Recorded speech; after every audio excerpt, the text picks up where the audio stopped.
Well, hello everybody, and welcome yet again to another sparkling edition of the Metaworld News. This is a program where we bring you news headlines from the world of social, virtual worlds, and more importantly, haptic technology, interfacing technology, stuff like that, and even a little bit of the older hardware VR.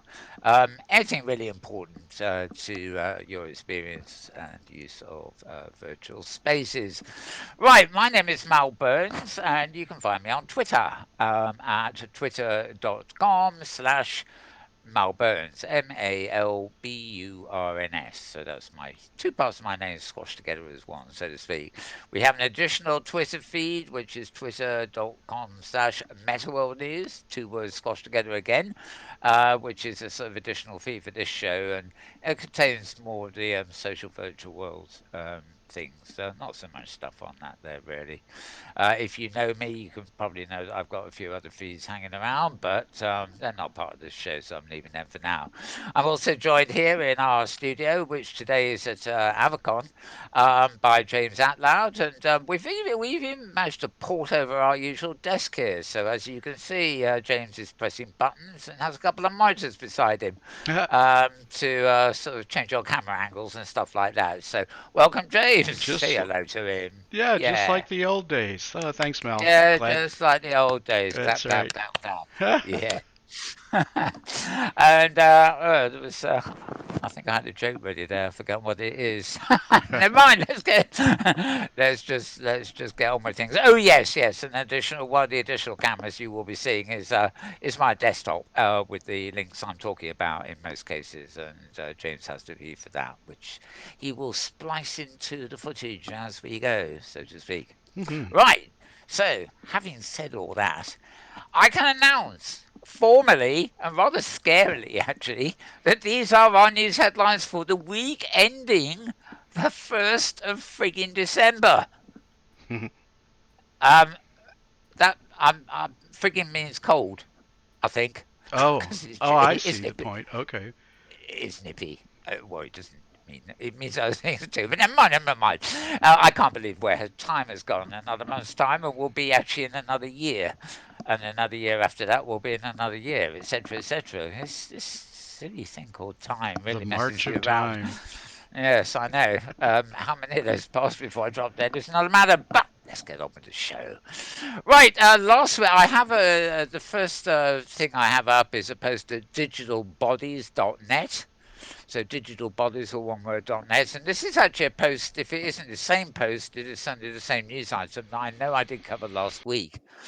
um, basically, a skin patch has been invented. It's a kind of virtual skin. And there we are. Here comes the picture of it. Okay. Now, the reason I'm mentioning this again, although I haven't got the actual other news items up because they're not sort of specifically virtual world orientated, is that since news of this item came out, we've also heard of a whole load of other items coming out that use it.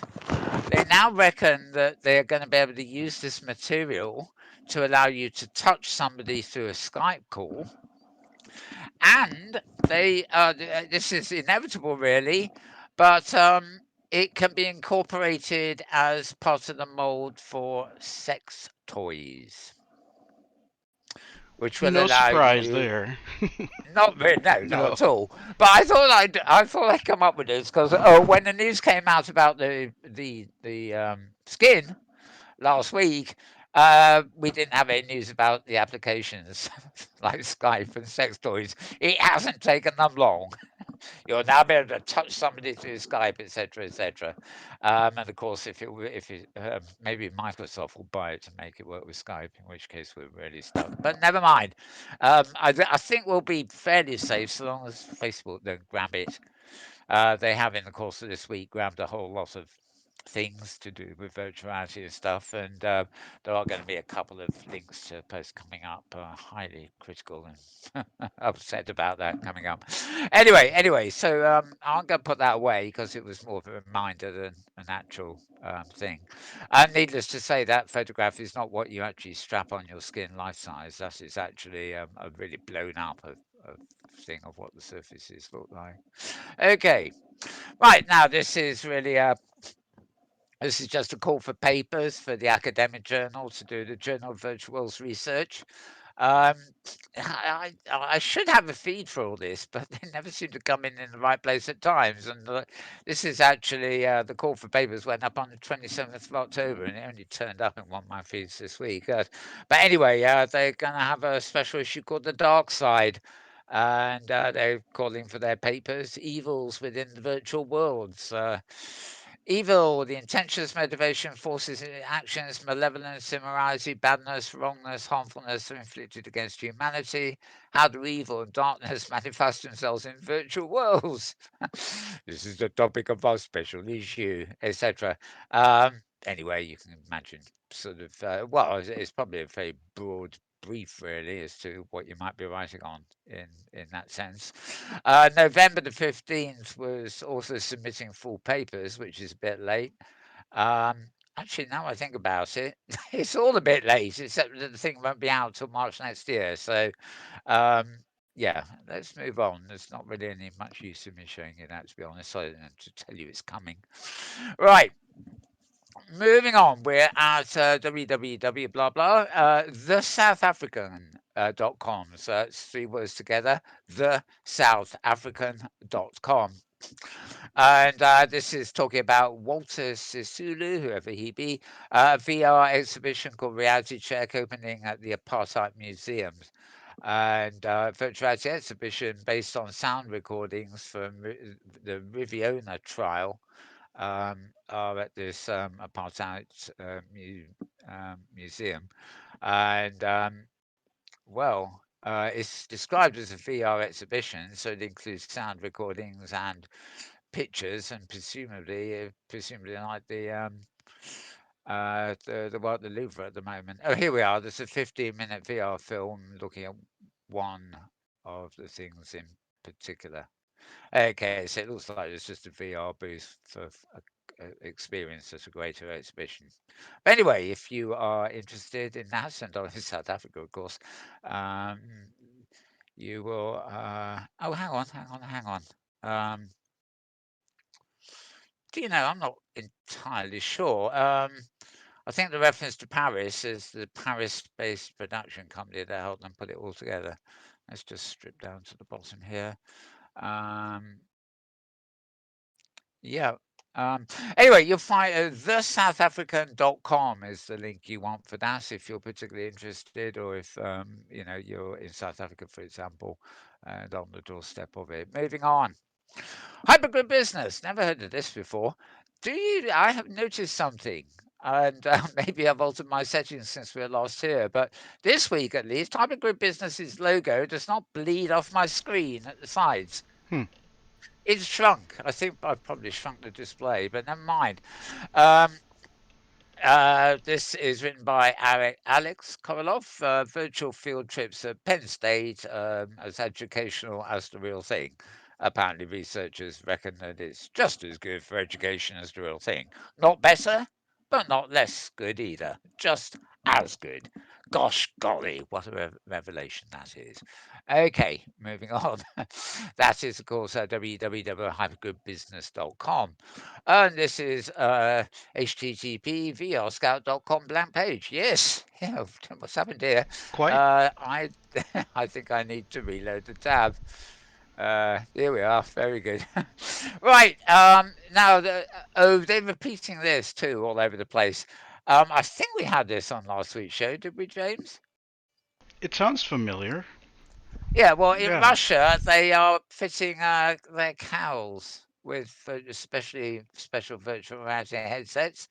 Apparently, it chills them out. They get chilled out with like I don't know, chill out music or visuals or something. And when they're chilled out, they increase milk production.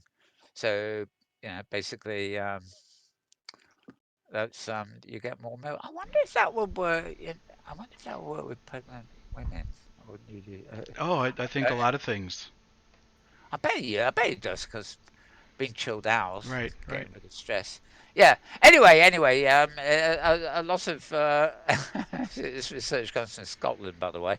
Um, Yeah, there's been a lot of talk about this in the week. You know, the article or the news has been reprinted here, there, and everywhere. And obviously, a lot of people think it's hilarious. And well, you might, you know, if it was April Fool's Day, you might be fooled. But anyway, no, it is real. Stress is Russian real. cows. That's right. The Scottish have invented a solution for chilling out Russian cows. That's very confusing. Somewhere northwest of Moscow, on a dairy farm in somewhere or other, runs a herd of VR wearing cows immersed in a serene summer pasture tailor made for bovine enjoyment. Now, it does sound like the opening of a novel, doesn't it? Mm-hmm. Yep. Let's go to cow space. Very good. Moving on.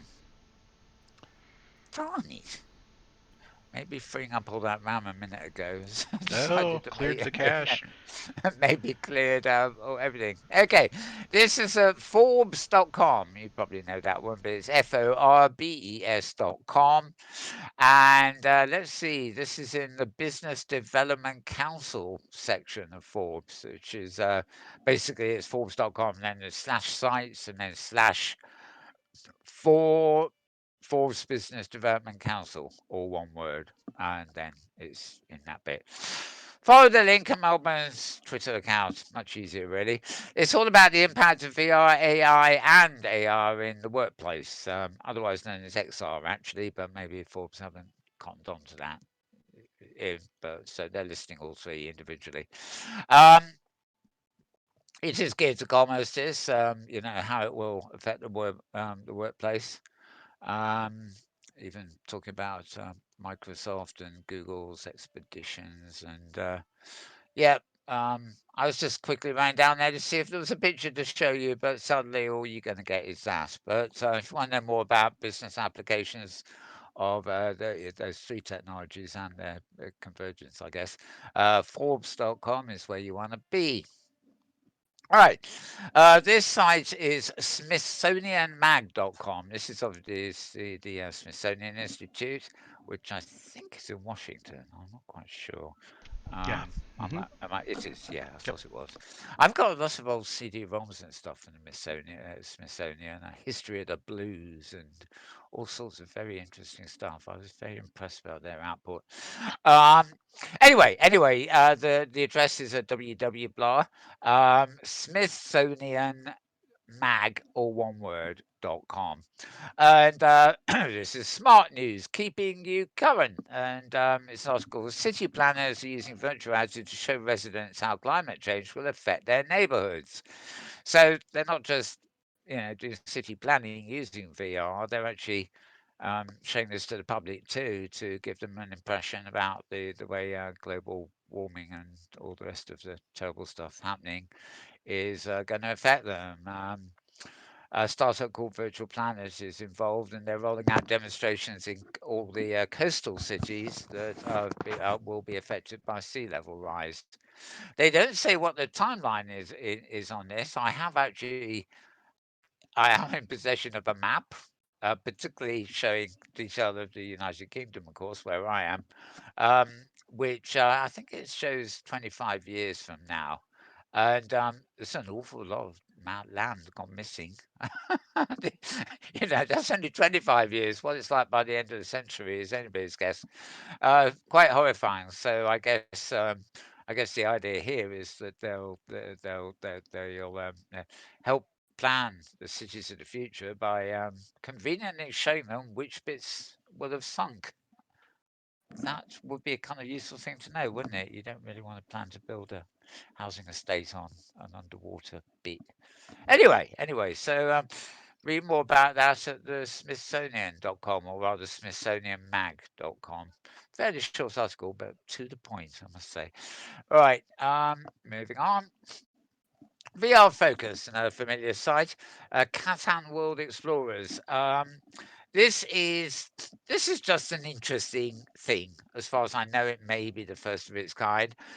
Settlers of Catan has seen many iterations over 24 years.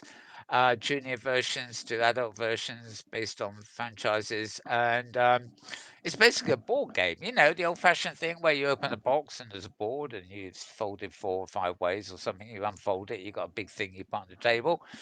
You know, like Monopoly or Trivial Pursuits or something like that.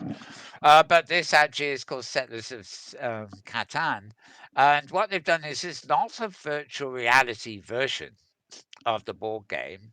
It's an augmented reality extension of the board game. So you still play the board game per se, but you also use your smartphone or maybe even newfangled glasses to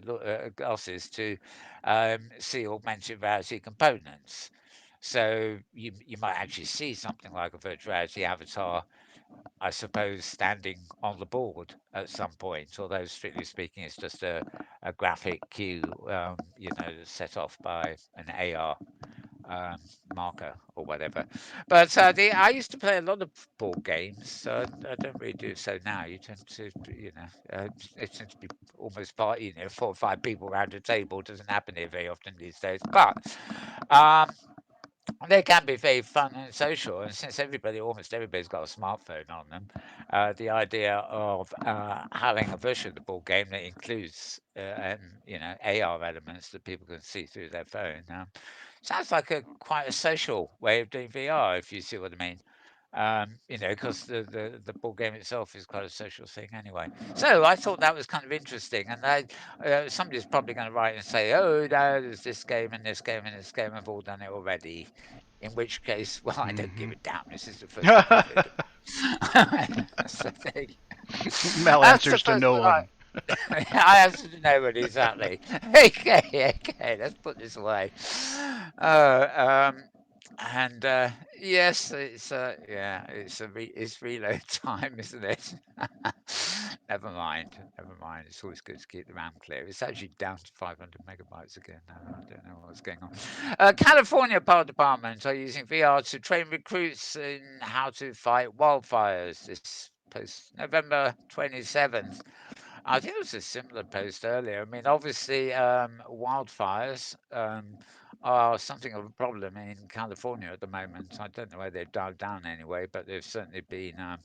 This year alone, it says 6,402 fires have been recorded in California. Estimated 250,000 acres of land have been burned. 3 people lost their lives, and suppression costs $163 million. Blah blah blah. Um, Wildfires are now being more accurately described as firestorms. Wonder where they got that name from. Can't be. Nope. Anyway, Nope. yes, California's got lots of firestorms, but the real firestorm is also in Canada. So there you go. Right, um, a unique challenge. So what they're going to do? They're going to use VR technology, and as you can see, all these firefighters around the table. It's very unclear what they're learning or practicing. Maybe that's their tutor on a laptop. I really don't know, but the idea is they're going to have training in realistic scenarios done in VR in conjunction with ReVR, which I think is a headset, and Pico Interactive. Um, and it's basically new academy recruits are stuck in the headsets to visualize and experience how the fire develops, how changes happen during a fire, smoke and fire conditions that can lead to flashover. Gosh, that sounds cute. The fire situation will lead to serious injury or death in several unique immersive scenarios. And there they are, presumably in their headsets and transposed into a virtual. Um, no, that's a real world. That's a real world photo, and has nothing to do with VR. That's the way they do it traditionally. Yeah, and that's what they're using to do to train. Yeah. Anyway, the obvious, really, but obviously crucial work, especially in California. Right. Now, this is VR Focus again, www.vrfocus.com, and a section called the Virtual Arena. Yeah, you know, the style sheets some of these pages are using now. the, you can't see the whole graphic because of the positioning of the frame with the text in it. It's actually meant to be virtual arena. Anyway, this is London Calling. Da, da, da, da, da, da, da, da. This is the Catan final ever exhibition, the Enter the Tomb VR experience, which is an out of the home VR event happening here in London at the moment, and it will actually be the very last one. There's a sort of picture coming up of it there. This is at the Saatchi Gallery in London here, and yeah, this is a sort of background story all about it. You'll find it VR focused too. It's going to get a lot of coverage. Oh, and if you're a fan of Downton Abbey, my partner is actually, although I must say it's not really my thing, but Downton Abbey's Hugh Bonneville is giving a good representation of the site, employing the best of VR storytelling. So he's the voice that talks you all through, as it were. And I must say, we actually watched the Downton Abbey movie during the week. That was quite fun, quite a romp. But that has nothing to do with VR. You can't just put a headset on and go to visit Downton Abbey, I'm afraid. Right, let alone in the presence of the King and the Queen. Yes. Moving on before I get silly. Right, why virtuality has the power in driving social change. This is a post at techhq.com. That's techhq.com. Techhq.com, but techhq all one word. And yeah, so well, you know, these things come up in my feeds. I can't ever remember going to this site ever before for anything but. Um, where TV documentaries and online features are falling on deaf ears, VR could provide the powerful new medium to help drive change. Um, Really, this is a case of it could, of course, drive social change as much as it could drive anything else. It could also drive Facebook to unprecedented heights of evil. But it's nice to think that it could also drive social change, of course, and this is a roundup based on examples. Its power comes when making users feel as though they are there, whether it's in the cockpit of a plane, the shop floor of Walmart, or the depths of a nuclear power plant. Shop floor of Walmart does not sound like a good idea. Nothing to do with social change. It's also about creating empathy, building real world experience, making sure those palms are sweating or the small details are picked up on before tackling hard reality without a safety net, as in training firefighters, I guess, although it doesn't mention that here. Um, Anyway, it then goes on to talk about how Stanford University's virtual human interaction lab is exploring how technology can be sued to drive awareness. Is that an odd expression? How technology can drive awareness, basically, around alarming rises of climate change. I don't know that. Well, anyway, that's yeah, it's what I think must be Unusual. a typo or something, or in the sentence there. It doesn't make Pursued. sense. Yeah, or yeah, pursued or That would work. sued. Sounds like how do you?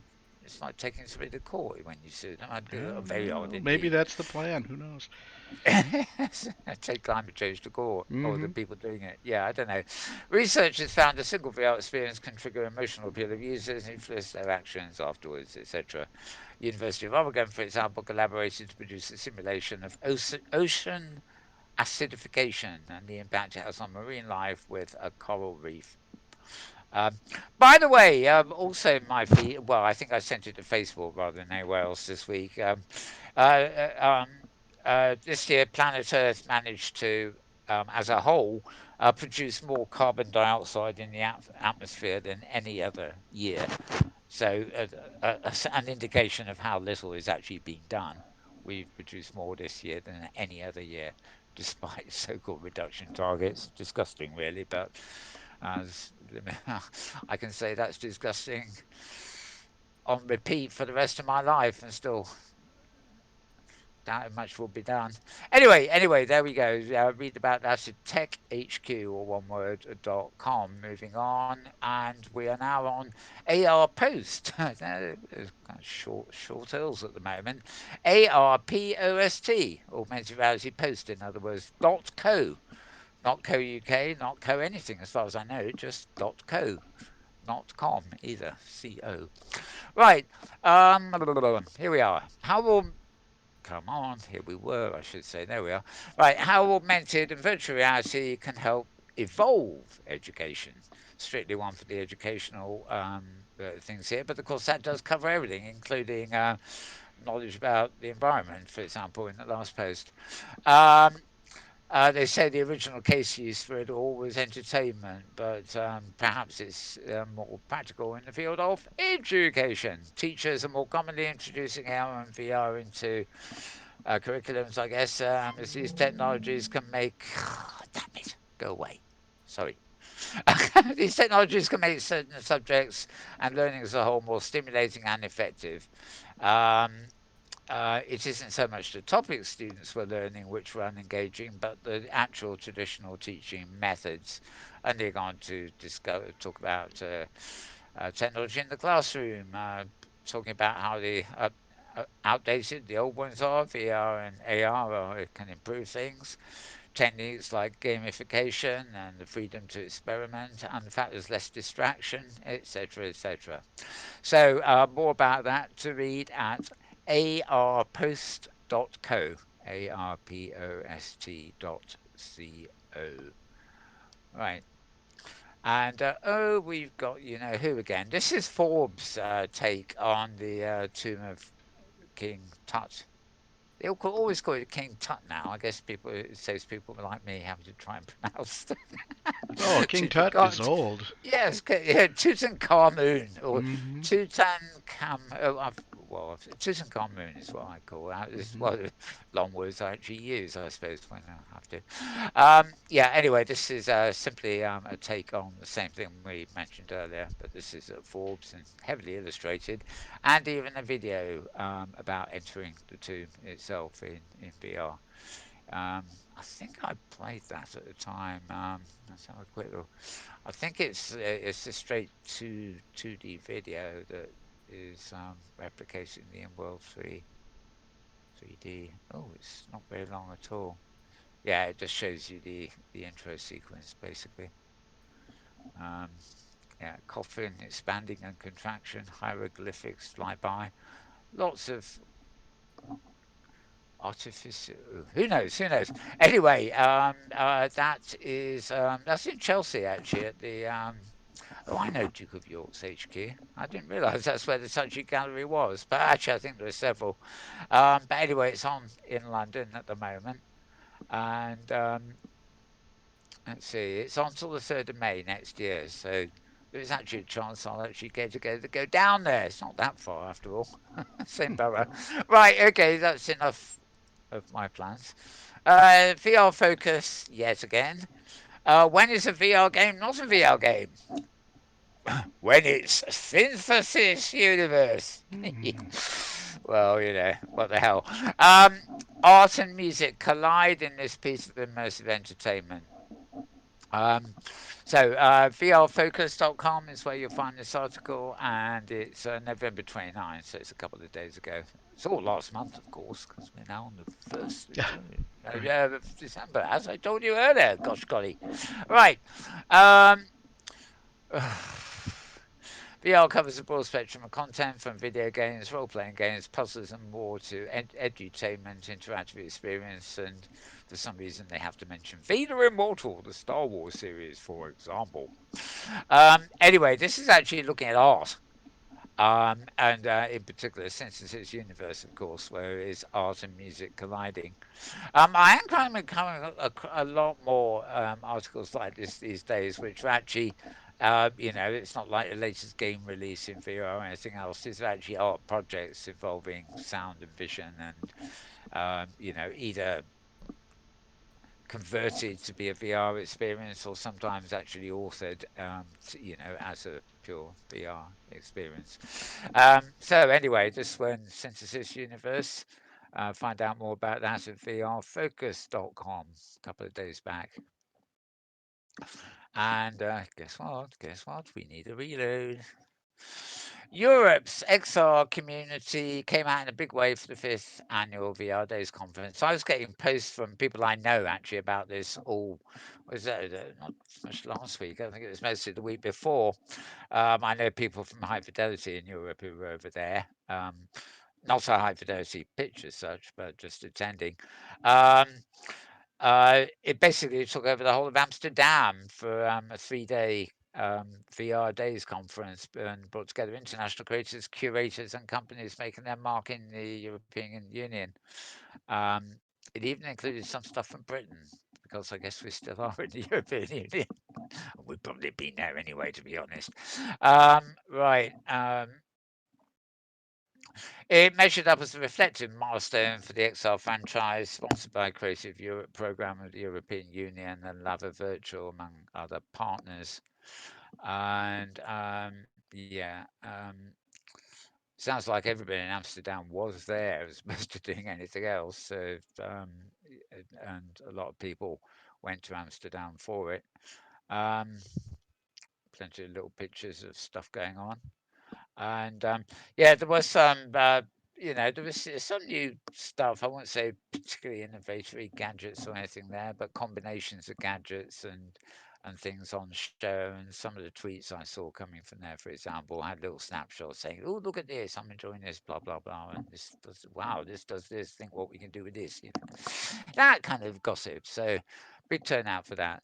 Um, this post is at vrscout.com.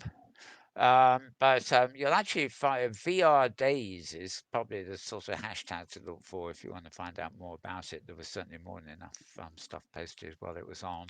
Right, moving on. This is a post at medium.com, the long form article place, which sometimes allows you in and sometimes doesn't. So I really haven't figured this out at all. This is a 7 minute read, apparently, though since people read at different speeds, I'm not quite sure how they come to that figure.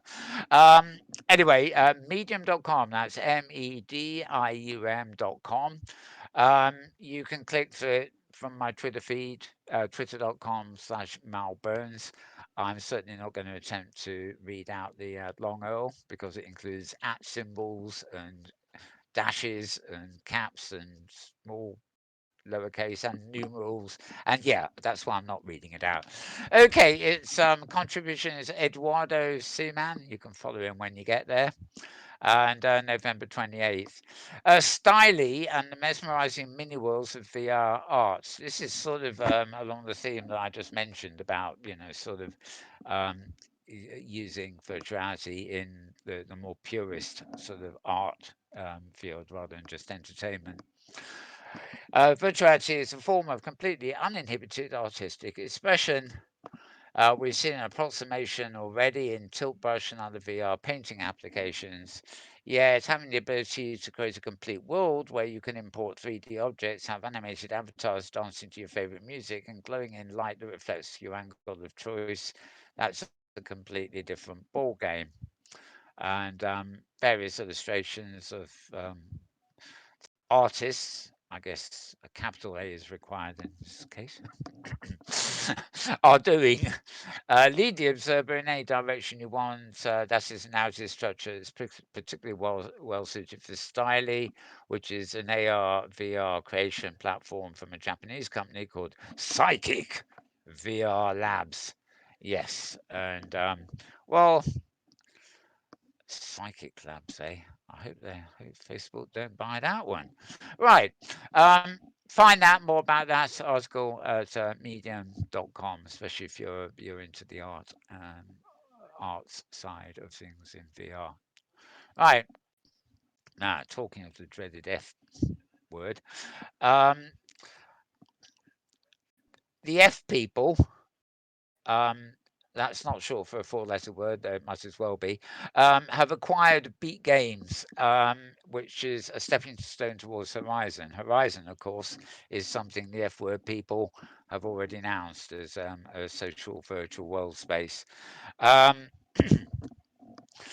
Their content guy, Mike Verdu, describes the acquisition of Beat Studio Beat Games as just the beginning. Whereas the F people, oh come on, you might as well see the graphic that mentions them by name anyway. Darn it. Uh, Basically, they want to. They're just talking about acquiring this and acquiring that, and this is just the beginning. They're going to buy up the whole world so that they can bring you the whole world. They're only, yeah, Facebook logic really. Um, Hand tracking, Oculus Link, all the stuff there. Um, their immediate goal is getting 1 billion people into VR. That's a modest goal for Facebook, actually. But that is one hell of a lot of people. I'm seeing post after post now on a daily basis of people who are really running scared, finding out that Facebook is doing this, that, and the other. They have such power. They disobey every moral, ethical rule in the book. They ignore petitions from governments and they just buy up and expand and it's like Hitler, or worse. They're shameless in saying their intention is to take over the world. And when I say they, we mean the Zuckerberger. You know, um, don't like the idea of I'm all for interoperability, but monopolization that's worse. That's the last thing you really want. And but it's like Microsoft used to play this game of being so rich they would just force people to do things because people could not disengage with Microsoft software, especially operating systems. So it didn't matter whether their so-called improvements were actual real improvements or just something a Microsoft techie thought was what people wanted. They brought it online anyway, and you got stuck with it. You gradually got used to it. And Facebook's strategy is pretty much this: they're not going to create anything that they in reaction to what an audience wants. They're just going to create something and then tell their existing audience that this is the way it's going to be. And yeah, a lot of opinion on this front. Anyway, this is the Zuckerberg's second wave of investment in the VR market with purchase of Beat Saber. Since acquiring the first wave was acquiring Oculus, of course, and yeah, all that money and effort was just to buy Facebook a seat at the table alongside some of the biggest Western and platform holding companies like Google, Microsoft, and Apple. Now Facebook is endeavoring to win the next round, and although there's still much the company lacks with weak spots in its position. Yay, thank God there's got an old weak spot or something. Go on, somebody, attack them through the hole. Get that Star Wars rebellion craft. There's a big monstrous planetoid thing there, and they discover a hole in it. So they zoom into the hole and boom! Oh, that's what needs to be done with Facebook, I think. But don't hold me to that. I might be accused of um, advocating terrorism or something. Right. Dear me, dear me. I better shut up. Rabbit hole. Come on, James, tell me the rabbit hole. Oh We no, I'm started I'm there. I'm letting you go there. Yeah, let me go there. Oh Yep. dear, oh dear. Okay, okay. Well, yes, I have to pull myself out of it. It seems. Oh dear, you can't get help anywhere these days, can No, you? no. No, no, no. Quite. Right, okay. I'm going to click to the other one. Right, just now, I'm on the last one for the Melbourne feed now, and the tab here. And this is at the New York Times. And given what we were just talking about, this is a quite interesting intro screen. This is the web page as you open it, New York Times there. Nothing lasts forever, not even on the internet. And you scroll down, and there's this rather nice picture. But as you scroll down, it enlarges in front of you. It's an interesting little trick, although I don't quite see its purpose. And it just zooms in, and you realise that they're holding tablets instead of whatever it was. And once it's zoomed in enough, then it starts scrolling properly again. And we get to the article. It's an opinion article, they hasten to add. Yes, I hasten to A add that rabbit anything hole. you Yep. hear out of my mouth is also an opinion article or an opinion mouth, whatever. Um, My quest to imagine a different world, a better social media world, is waiting for us. Social media is broken. I couldn't agree more with this. Uh, this actually says Facebook and Twitter are slowly imploding, so maybe there is good news here after all. I'd miss Twitter, but I wouldn't miss Facebook. Many of us want to get away from it, but we can't imagine a world without it. We talk about reforming and regulating it, fixing it. Those of us who grew up on the internet know there's no such thing as a social network that lasts forever. I.e., what Facebook did to MySpace. Something would come along. Um, well, if they don't already own the world before anything can come along, maybe something will come along to knock Facebook off its perch. But it could be something worse for all we know. To find out what comes next, I went on a quest. This is the author speaking, of course. He Hmm. was looking for a deeper future than the latest gadget cycle. So he spoke to experts in media history, tech designers, science fiction writers, and activists for social justice. He even talked to an entity that is not a person at all. Guess what? That must be an AI. Collectively, they gave me a glimpse into a future where the greatest tragedy is not our loss of privacy, it is the loss of the open public sphere.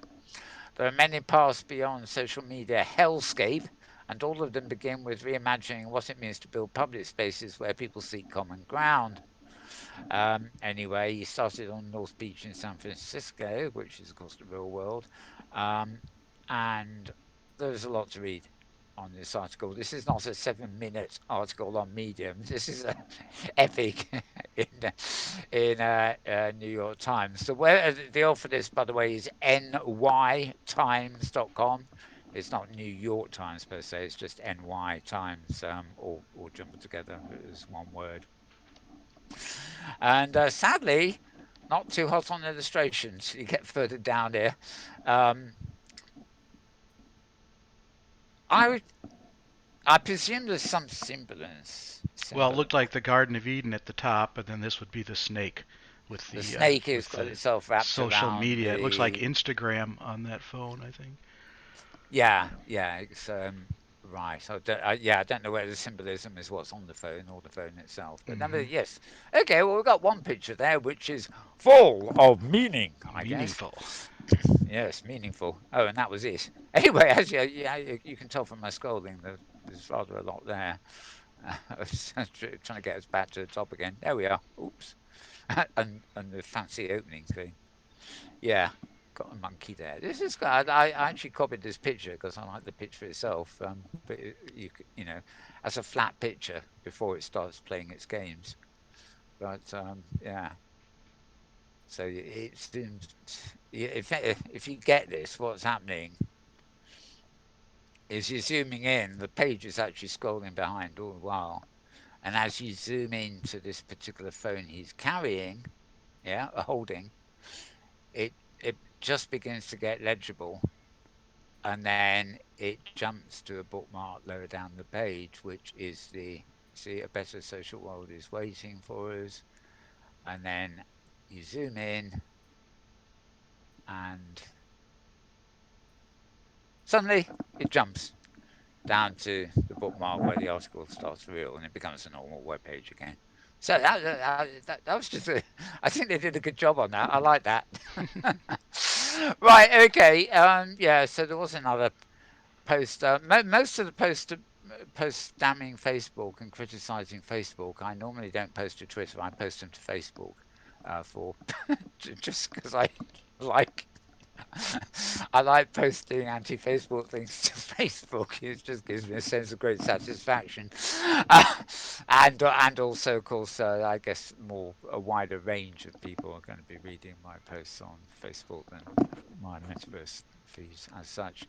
Okay, well, this is all we've got there. I'm just going to quickly jump to the Metaworld news feed, and this is for those of you who know this program and our in-world review, we remember Avi Worlds. We used to talk about it all the while as the yo-yo grid. Well, but bless her heart, Maria has come up with the headline for this week. This is this is the headline of the week, I think. And it needs no, don't worry. Avi World celebrates a whole year without going out of business. That Oh boy. is news for once. That really is news. It's unheard of for Abbey World to last a year without changing its plan or going out of business. When you actually read the article, she's just as critical as she ever has been. Okay. Hasn't it been around longer? Yes, it did, but it went and I came back and yo. But anyway, fair enough. She's given credit where credit is possibly due, and including a few quotes from Mr. Pompous. Pomposelli is the name of this guy. Alessandro Pomposelli, he's their CEO. I don't know whether he's pompous in real life, but he's a Sorry, Alex. He came on our show once. Actually, he Hmm. was actually a very nice guy. He wasn't at all pompous, if I remember. But with a name like that, you got to crack a joke or two, haven't you? Right. Moving on. Tangle Greed, right, is another one.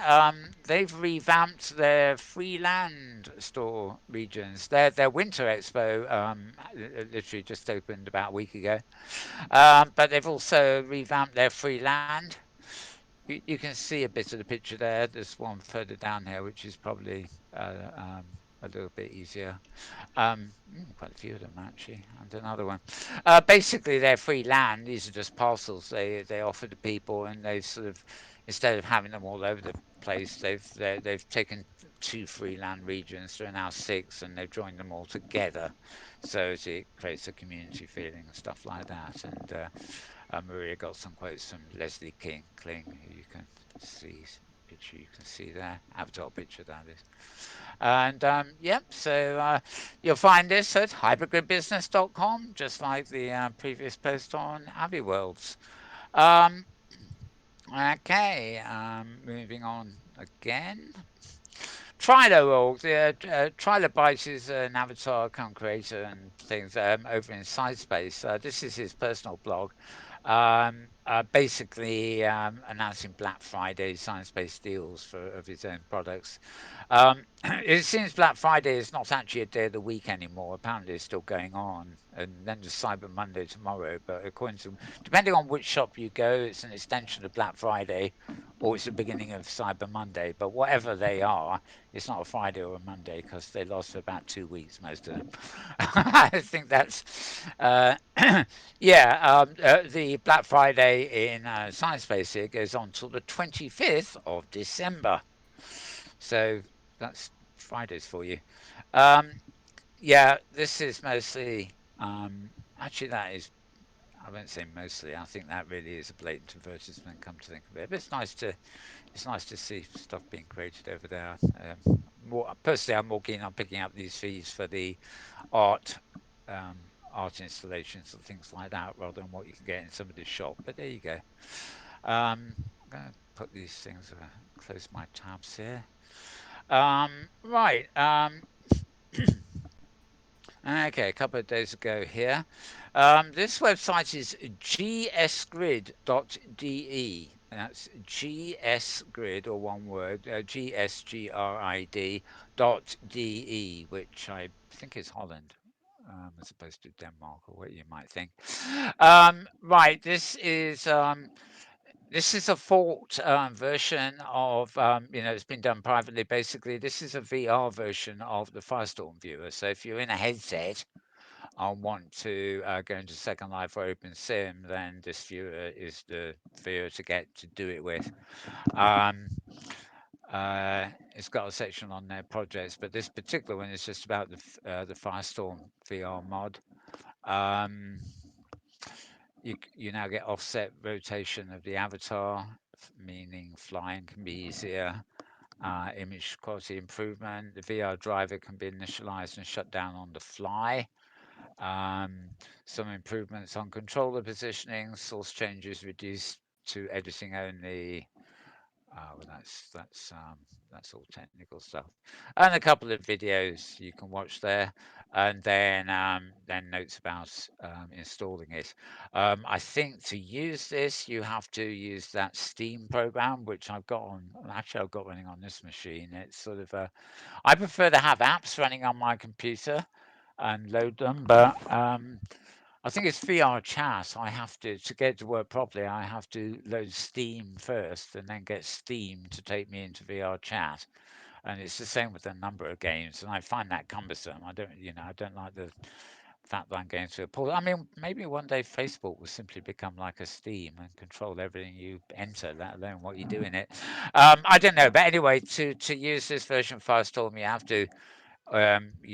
to get it and use it via Steam, which basically makes the virtual reality side of it possible. It shows you where it gets installed. This is Windows only, by the way. So if you've got a Mac, and well, you can't use it. You can use a normal Firestorm, of course. Um, it also supports all the new stuff, despite the fact that it's in VR as such.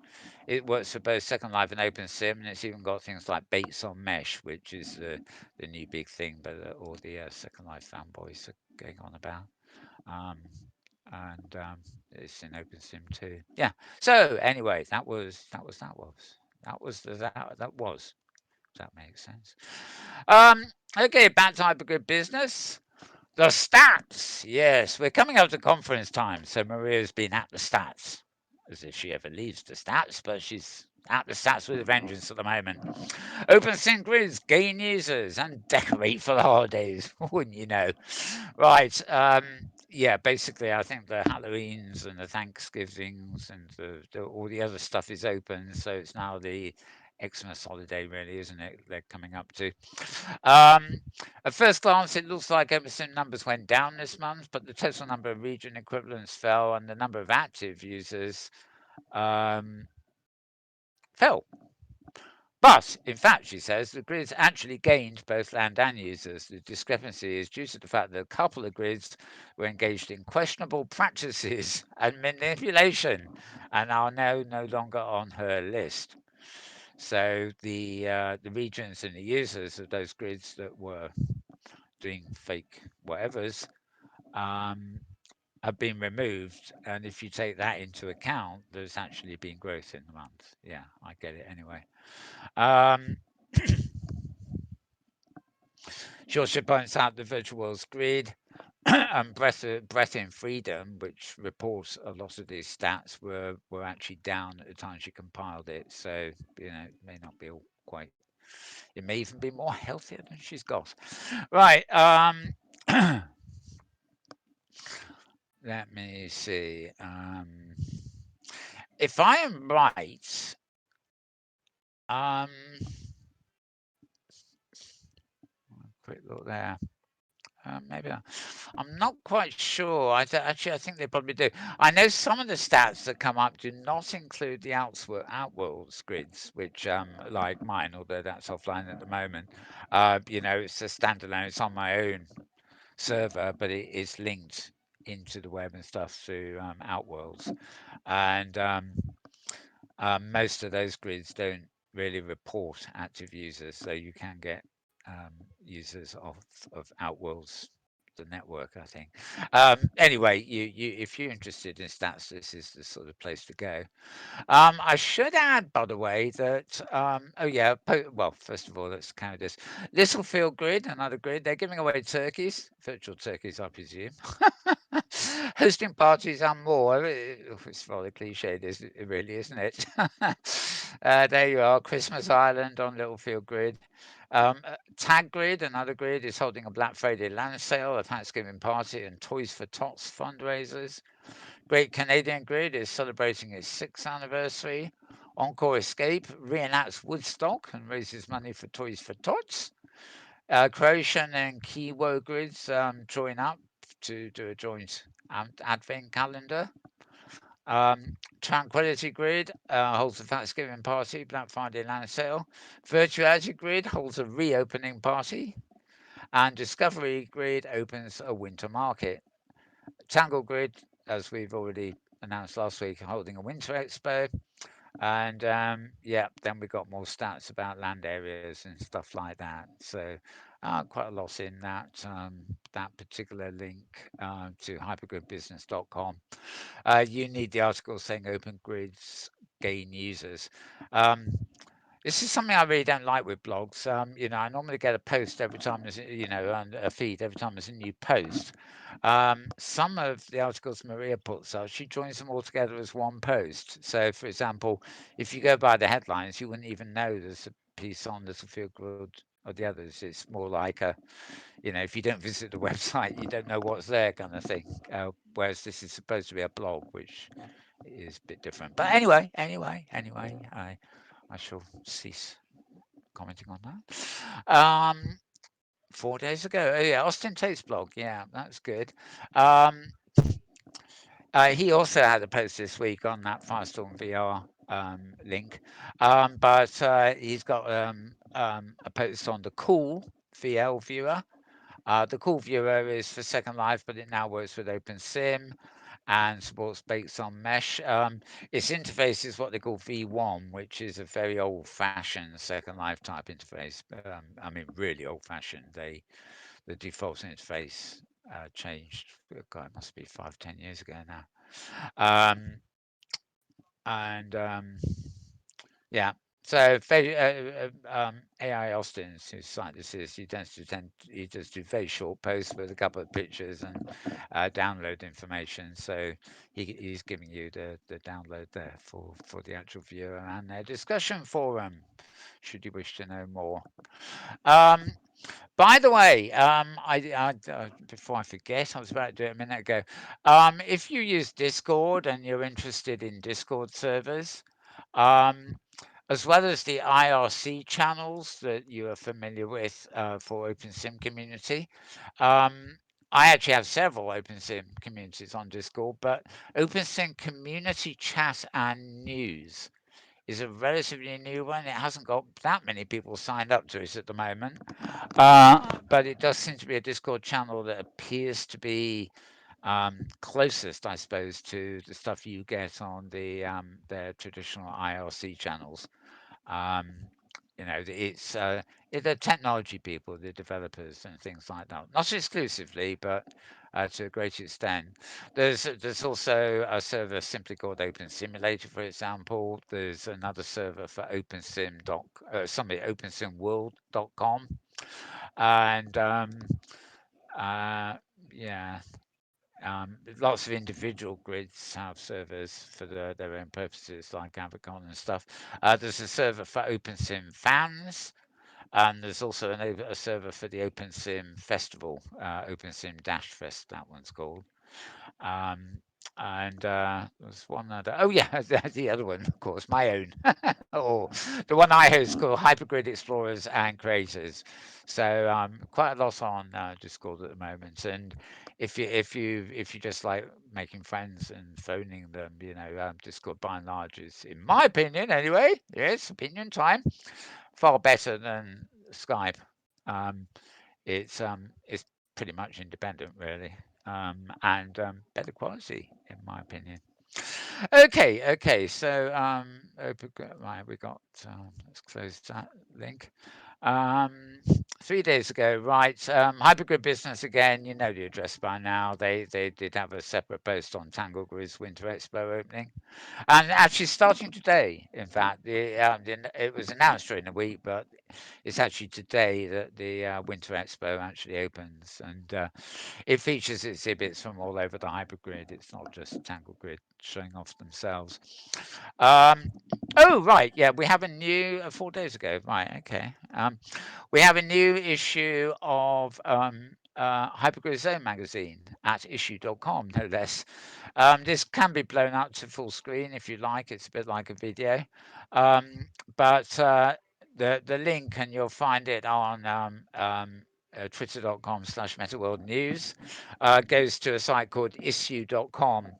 That's ISSUU, which has hundreds, if not thousands, of magazines there. If you prefer to go there straight, just look for HGZ magazine, and you will find it. Oh, sorry.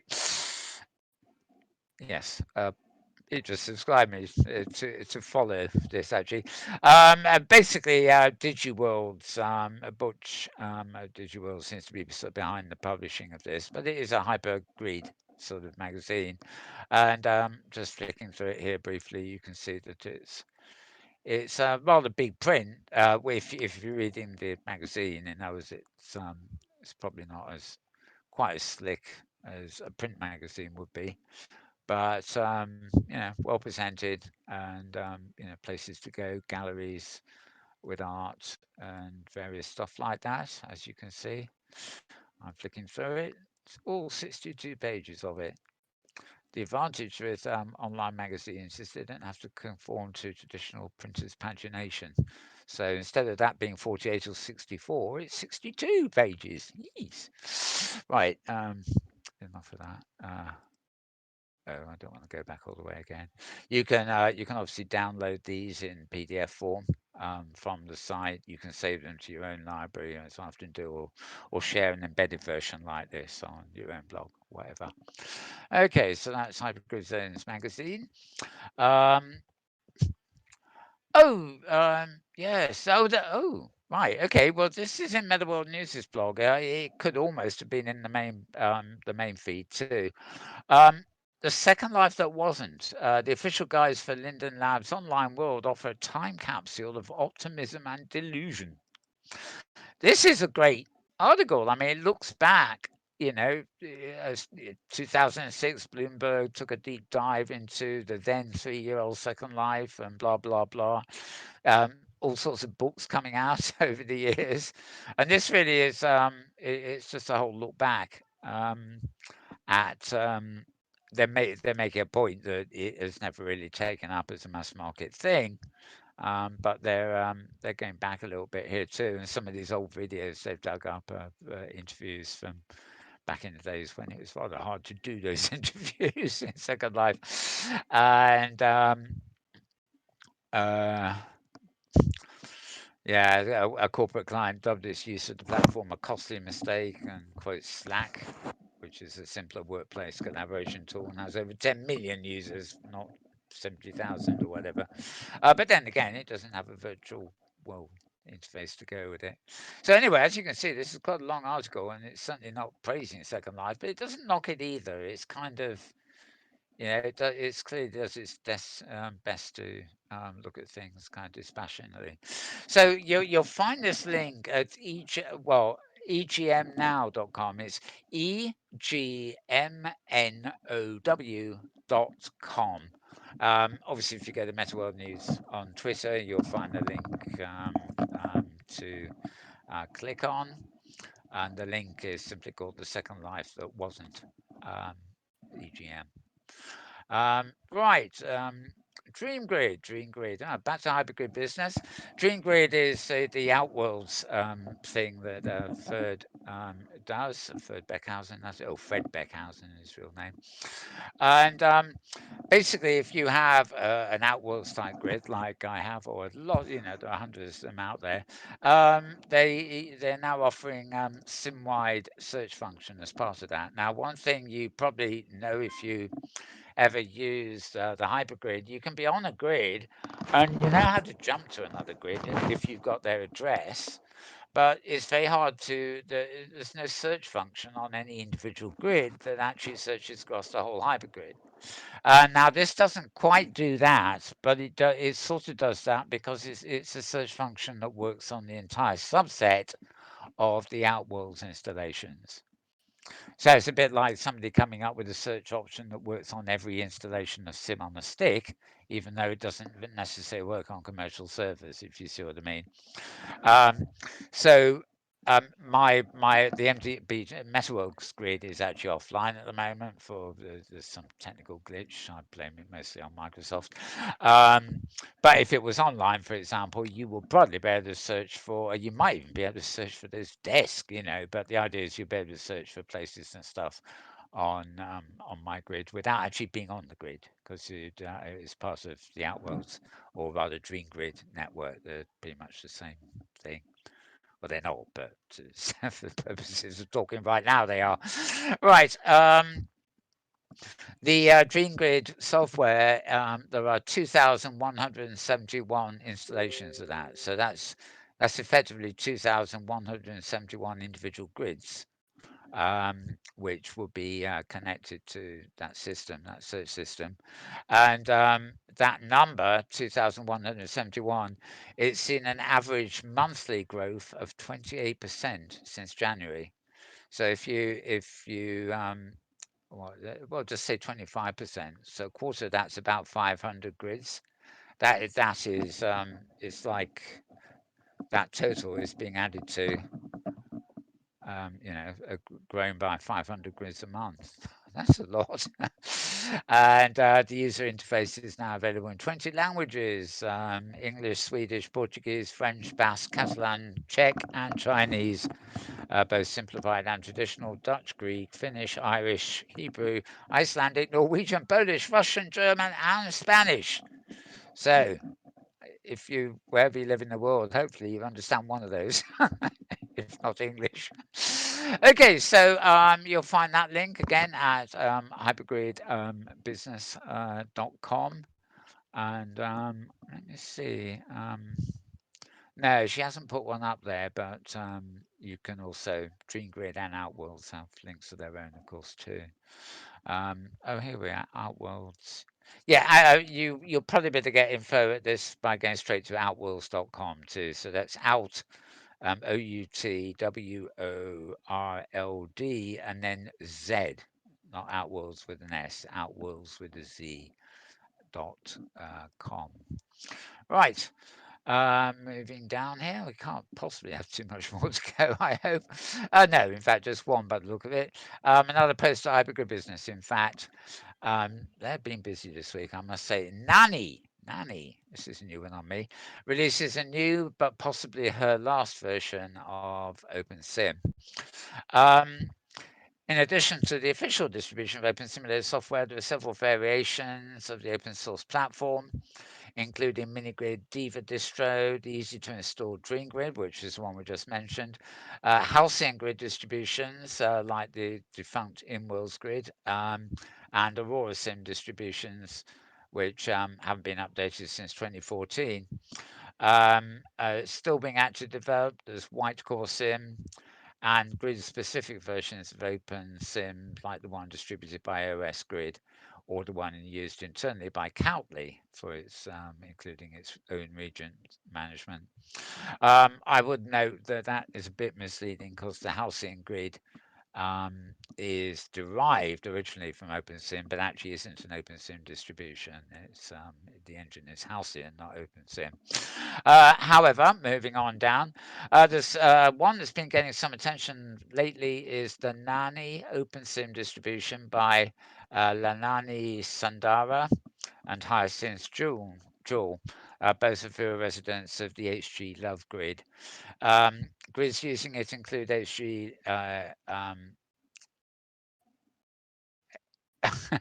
misspelled.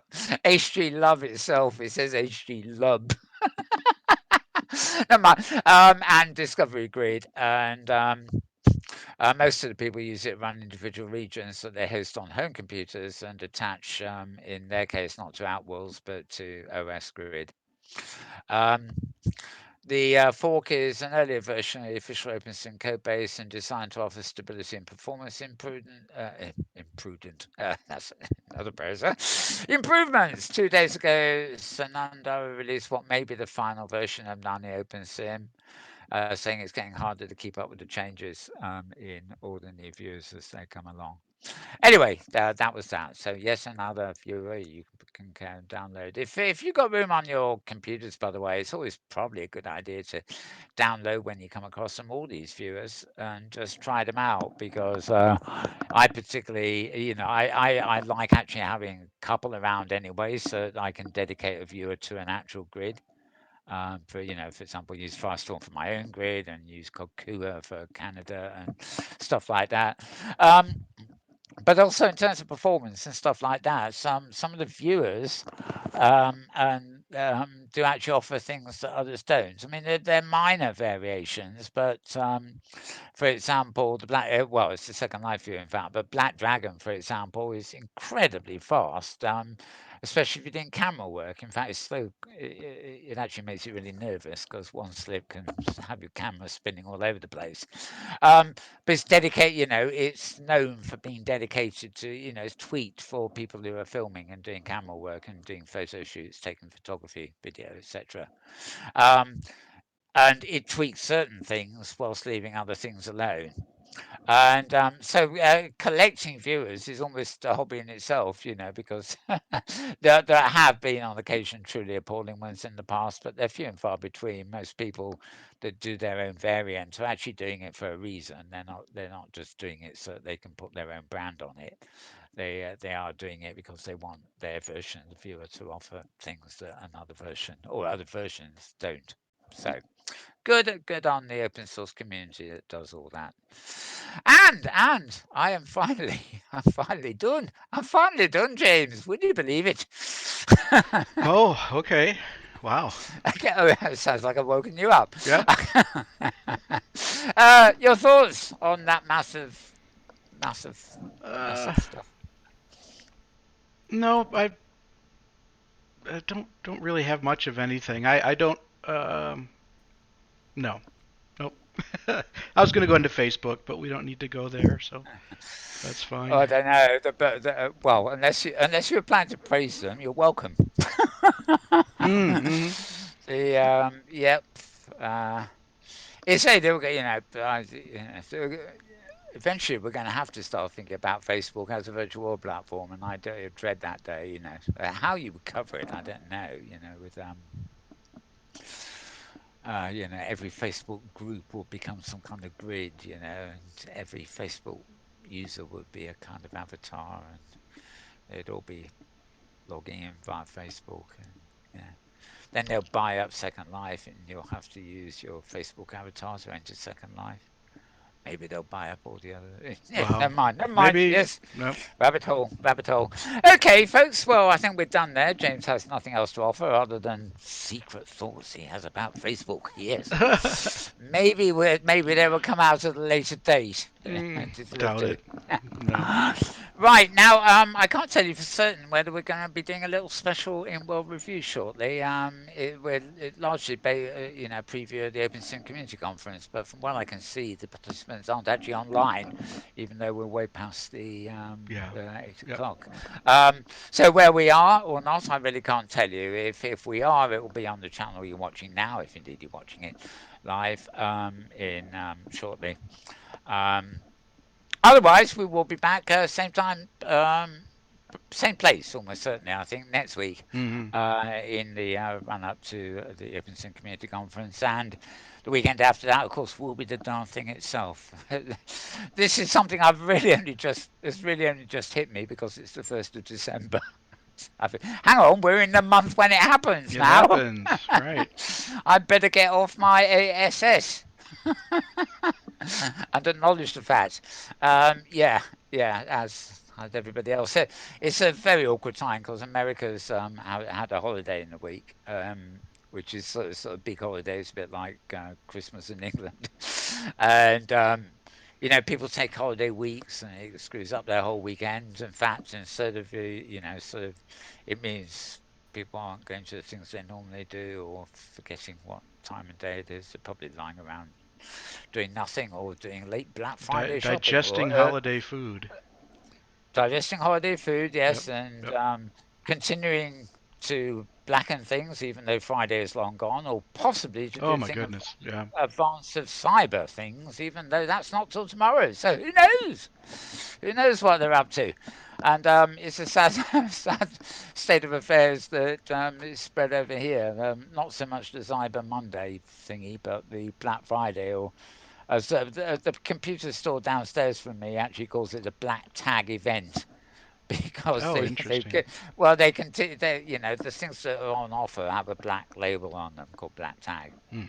But more to the point, it really isn't Black Friday anymore. It's black, it's black late November, early December. Right.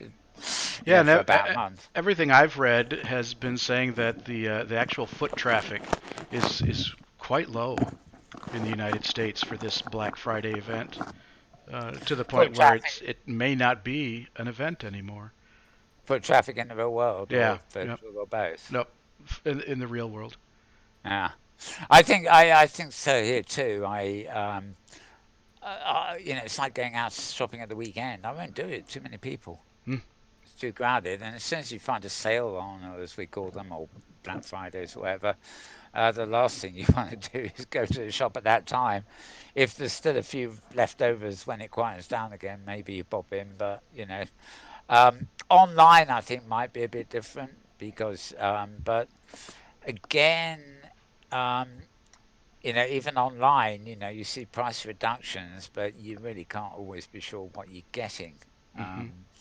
Um, the thing that I notice most, particularly with technology, about like computers, be it laptops, pads, and televisions, and Blu-ray players and everything else, is Black Friday tends to be an excuse to reduce slightly the prices on the models that are just about going to be taken off the market to be replaced by new ones.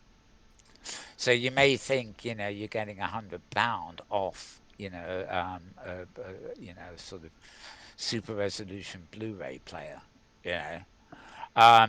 But in fact, no sooner will that sale, that event be over, then you'll find it's no longer available and the model number has been replaced with a new one that's been released just maybe even just in time for the Christmas market. Yeah. So it's often an excuse to get rid of old stock. And, that really isn't, nobody ever says that. They just say that, the model you last saw on the shelf here has now been, got £100 off. Mm-hmm. But it's actually going to disappear from the shelves and be replaced by a new model anyway. And of course, I find that, it's like every time, especially with Apple, I buy a new device. I wait a couple of months, they bring out, and these days, it never used to be this way, but these days there's another device. And it's the same, it goes at the same price, more or less. So I think, oh God, if I waited, I could get that much more RAM and what the Right. new kind of pencil cursors. And um, there's just never a good time. And, everything dates. You need to replace things every 5 years or something, probably. But when they incessantly bring out new models, just when you're settling into the previous one, um, that's bad news. And, too many of these, discount things are quite literally accelerating the way of getting rid of the old models. So, As ever, buyer beware. Buyer yeah, beware. yeah. Yep. But beware exactly. So it's a bit of a con, sort of, and I'm not surprised foot traffic has diminished. After a few years, people come back from their Black Friday events and, they wake up the next morning and look at what they bought and think, fuck, I've been ripped off. So I'm not going to go on a black excursion again, If only. or a green one, or a cyber one, Yeah. or a Christmas one. They're all a con. Oh dear, I don't know. Anyway, that's it for this week, folks. It's goodbye from him. Huh. And goodbye from him right there. Yeah, goodbye from both of us. In fact, of course, we will be back same time, same place next week, and have a good one until then. Bye bye.